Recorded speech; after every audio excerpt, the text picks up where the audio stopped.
The tribunal was established in 1993 to deal with some of the worst atrocities that were being reported from the war zones at that time, from Bosnia and Herzegovina and from Croatia.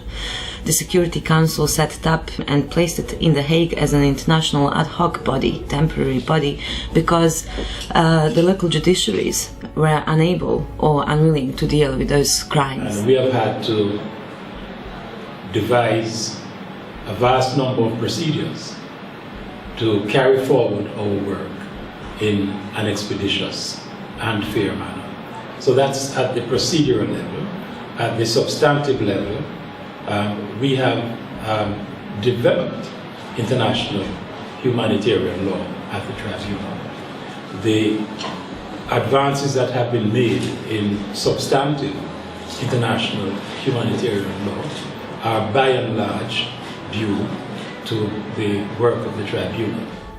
So, since 2003, when the completion strategy was devised, for the tribunal it became much more important to work with the local judiciaries, to strengthen their capacity to be able to deal with war crimes cases, and also, at the same time, and as one of the first steps, to transfer some of its own cases from The Hague, from the tribunal, to the courts in Zagreb, Sarajevo and Belgrade.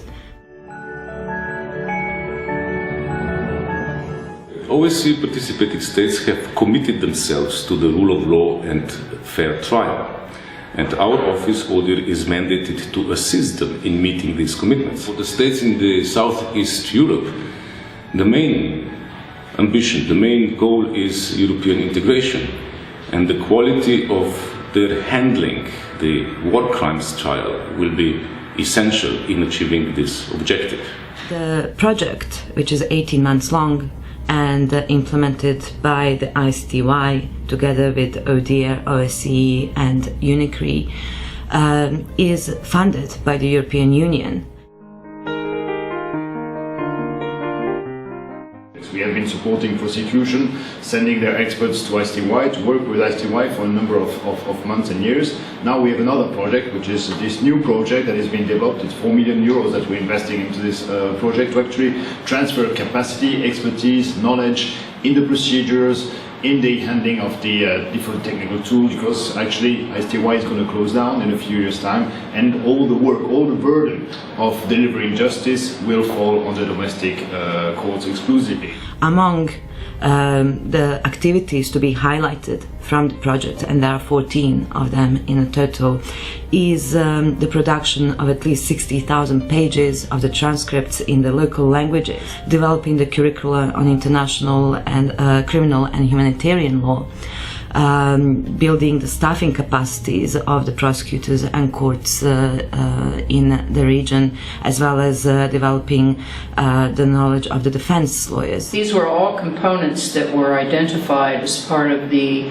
assessment that was done in the region by the judges and the prosecutors and defense attorneys who are going to be responsible for prosecuting these important cases. A key aspect of this project and of the research phase which preceded it was building close relationships with the justice actors and institutions throughout the region.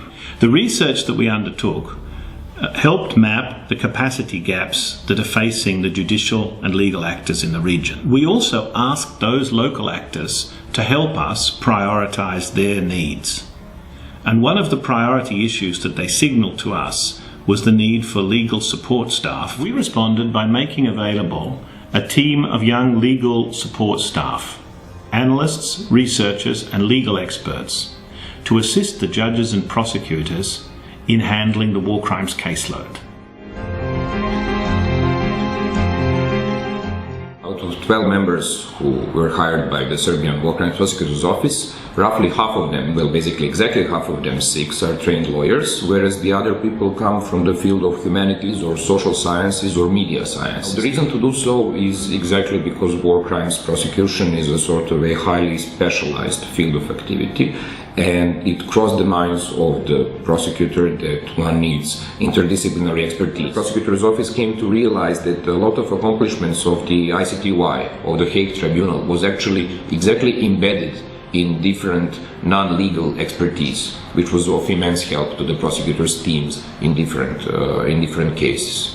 Therefore, there was will and understanding that such expertise, such in-house expertise, would be extremely beneficial in the Serbian War Crimes Prosecutor's Office. Dobili smo novac za plate za tih 12 mladih ljudi, to su ljudi koji su ovako... We received funding for the salaries of 12 young people. They went through a rather difficult hiring process before they were hired, and I can truly say that the very best were selected. We were able to see that from the very beginning. From the moment they started working, they have been so enthusiastic, so full of adrenaline, tackling their cases, conducting investigations, and some rather delicate interviews, some of which were conducted in prisons, for example. Ulaze u predmete, prisustvuju istragama, ispitivanjima koje su vrlo delikatne ispitivanja, koje su slobodni u zatvorima. One other advantage of this project, to my mind, is not only establishing and gathering the interdisciplinary expertise. There are a couple of more advantages that need to be stressed. For instance, one might speak about the necessity to integrate young professionals, particularly young lawyers, into the work of this office. Having in mind that war crimes have been committed between 1991 and 1999, it is very likely that processing of these crimes will take decades, if not decades. One of the ways that this project is helping a lot in order to do so is that this project is assisting in training these young professionals. It wasn't only about enabling War Crimes Prosecutor's Office to integrate them in their work, it was also about enabling these people to get constant training. The training of legal professionals is being conducted in close cooperation with the ODIHR office and the OSCE offices in the region. We offer tailor-made training to the legal staff, supporting staff, as well as professionals all over the region in specific components of the ICTY court records database. Other activities we will be focusing on in providing our support and training is offering assistance for sections which deal with victims and witness protection and assistance. Also included in one area of focus is peer-to-peer meetings with judges where they share experiences and their expertise. There are at least two important respects in which there is equality between the judges of my tribunal and the judges of the national judiciaries. First, we are judges, so there is naturally a fraternity. Secondly, we are judges doing the same work.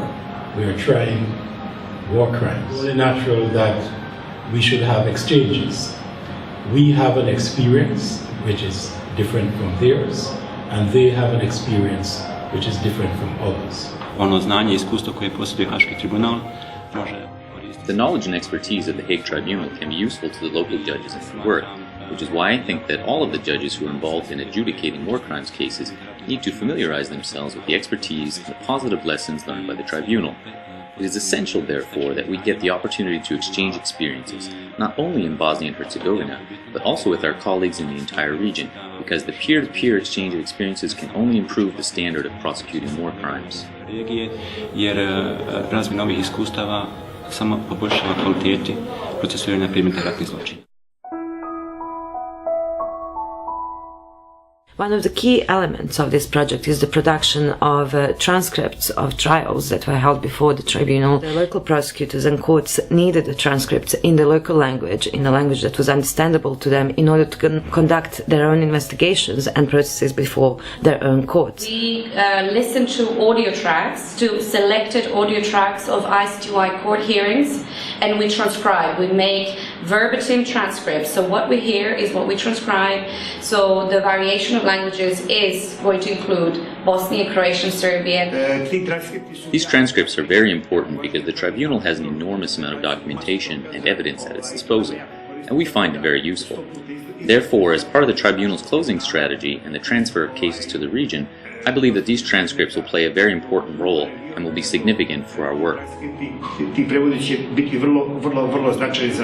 However, because we only have received enough funding for maximum of about 20% of the overall transcripts that we could make, we have to prioritize really carefully, and we do that indeed with the direct liaison with the counterparts, with the judiciaries in the region, who have given us, in a sense, input on what their needs are, what the priorities would be, and we are adjusting our list of priorities in order to meet their needs. We are engaged in a number of activities that will greatly assist the local judiciaries in following on from our work, and that is in continuing war crimes prosecutions at the domestic level. This will bring significant benefit to the local judiciaries. It will greatly assist them in undertaking their work, but will also help to cement the legacy of the ICTY. So it's for those reasons that we are so supportive of this project.